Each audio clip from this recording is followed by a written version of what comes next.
Hello everyone, I'll quickly give you the overview of how to start the OBS Studio and how to do the basic settings for recording multiple screens.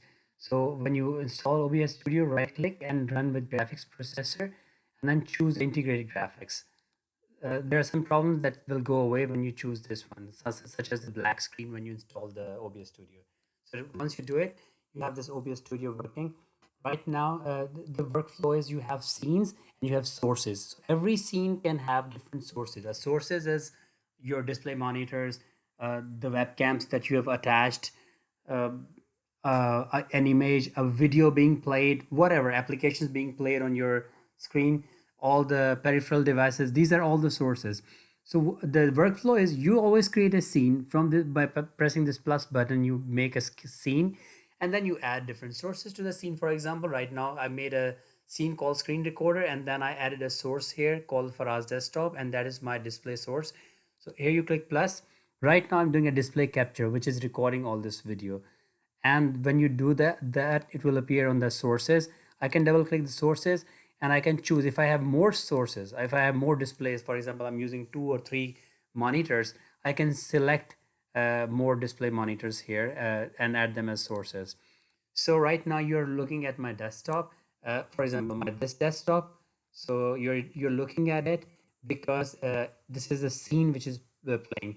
Now I can switch to another scene. For example, if I want to show the students quickly another scene, another source, another cam that is pointed towards something else, then all I have to do is to go to the scenes and just click on the second scene, which is my cam scene. Perfect. I go back to the screen, and then as you see that I have added single sources in screen recording, and I have added a single source in the cam. In the scene 3, I'm recording 3 things. I put 3 different scenes. I put my laptop screen, my desktop, and a movies which I'm playing, plus my cam. So here's my scene 3. Look at this.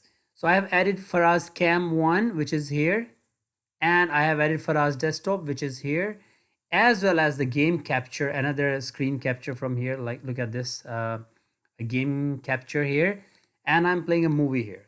So this movie is now part of it. So I can position my screens here. I can make them small or big. I can stretch the videos.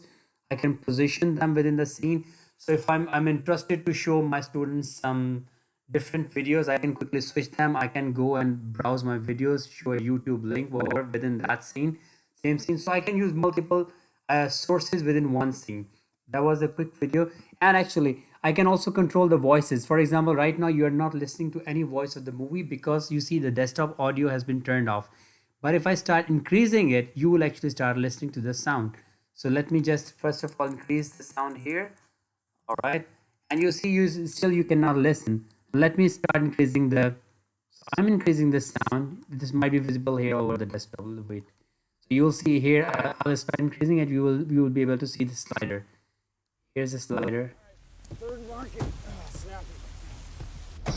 What are you doing? I'm sorry, I thought it was free. Well, it's not. Maybe we could share. Maybe not. Can you pull over, get this? All right, so that's how we do it. All right, have a good day. I hope you guys like it. Switching between the scenes is very quick. 1, 2, 3. I can add more scenes and I can add more sources.